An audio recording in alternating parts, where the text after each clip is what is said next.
Let's rewind the clock a bit to 2015. There was one political figure whose entire mission, really, could be boiled down to a single, powerful phrase: defeating the Washington machine. Today, we're going to break down Rand Paul's political platform from that time, a platform that really fired up a specific and very loud part of the conservative movement. And to really get a sense of his influence back then, you just have to look at the polls. I mean, in 2015, he won the big CPAC straw poll for the third year in a row. Now, this wasn't just some small win. It showed that he had a powerful, super energized base, especially with younger, more libertarian-minded conservatives.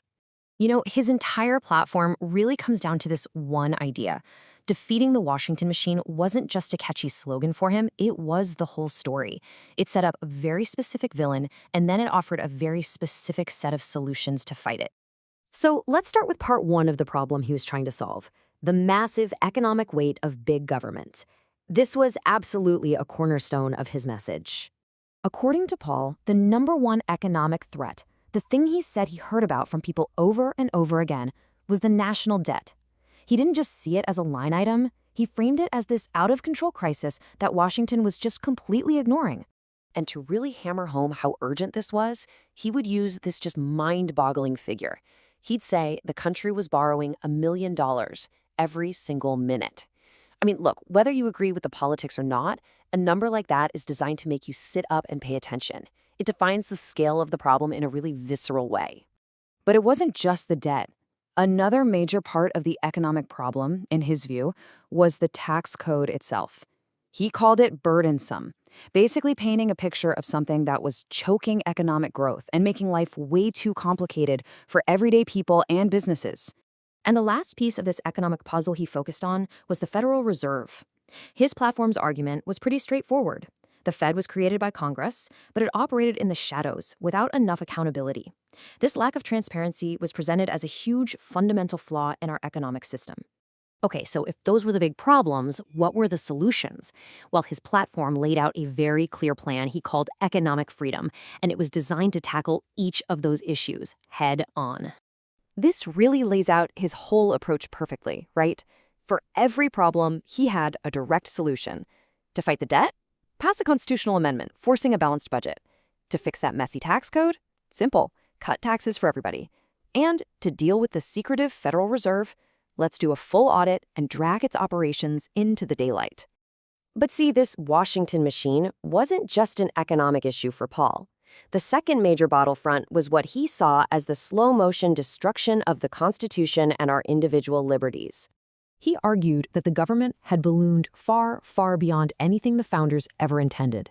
And his prime example, his Exhibit A, was the NSA's program of collecting phone data on millions of Americans in bulk. He painted this as a direct, shameful violation of our constitutional rights. And another part of this problem, he claimed, was the whole idea of the career politician. His platform basically argued that when people stay in Washington for decades, they become this out-of-touch political class that's more worried about keeping their job than actually serving the country. So just like he did with the economy, he proposed a set of very clear solutions aimed at what he called restoring liberty. This image here really gets to the core of his whole argument. On one side, you have this image of massive government surveillance. On the other, the Statue of Liberty. His platform was built on the idea that these two things were fundamentally at odds, and that we, as a country, had to choose. And here we go again. You see that same direct problem-to-solution thinking. The solution to government spying wasn't complicated, just end it. The solution to out-of-touch career politicians? Slap term limits on them to make sure we're always getting new blood and fresh ideas in Washington. Now, this core philosophy of limiting government, well, it went way beyond just economics and surveillance. His platform applied those same principles to a whole bunch of other major policy areas. So on foreign policy, for example, he always maintained that, yeah, national security is one of the main legitimate jobs of the federal government. But, and this is a big but, his whole approach was framed by the Constitution. He advocated for a super strong defense, but was very wary of foreign entanglements. And when you look at healthcare, his solution was right in line with his economic philosophy. Get the free market involved. The whole goal was to put patients and doctors back in charge, focusing on individual choice instead of what he saw as a clunky, top-down government bureaucracy. And on education, same idea. He called for a massive reduction in the federal government's role. Pushing to get rid of programs like Common Core was all about taking power away from Washington and giving it back to local communities and, most importantly, to parents. It was a key part of his whole platform. This philosophy really guided all of his other key positions, too. He vowed to uphold the Second Amendment, he held a firm pro-life stance, he called for major criminal justice reform, and he supported a legal immigration system while opposing amnesty. Every single one of these positions was presented as a defense of constitutional principles or individual freedom. So here's the bottom line. Every single policy position, from taxes to healthcare to foreign policy, it all tied back to this one unifying idea. It was all about getting back to what he saw as America's founding principles: limited government and maximum personal liberty. And all of this leaves us with a pretty interesting question to chew on.